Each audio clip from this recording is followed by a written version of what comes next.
வாழ்க வையகம் வாழ்க வளமுடன். இன்று ஒரு குறள். அதிகாரம் 8 அன்புடைமை. திருக்குறள் 74. அன்பினும் ஆர்வம் உடைமை அது இனம் நண்ப என்னும் நாடாச் சிறப்பு. மூவர்தராசனார் விளக்கம். அன்பு பிறரிடம் விருப்பம் உடையவராக வாழும் தன்மையைத் தரும். அஃது எல்லாரிடத்தும் நட்பு என்று சொல்லப்படும் அளவற்ற சிறப்பைத் தரும். சாலமன் பாப்பையா விளக்கம். குடும்பம் உறவு என்பாரிடத்துக் கொள்ளும் அன்பு உலகத்தவரிடம் எல்லாம் உறவு கொள்ளும் வெறுப்பை உண்டாக்கும். அதுவே அனைவரையும் நட்பாக்கும் சிறப்பையும் உண்டாக்கும். கலைஞர் விளக்கம். அன்பு பிறரிடம் பற்றுள்ளம் கொள்ளச் செய்யும் அந்த உள்ளம் நட்பு எனும் பெருஞ்சிறப்பை உருவாக்கும்.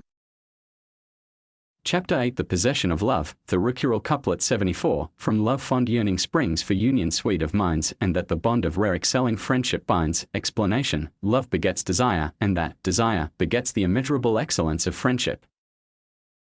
Like, share, subscribe. வாழ்க வையகம் வாழ்க வையகம் வாழ்க வளமுடன்.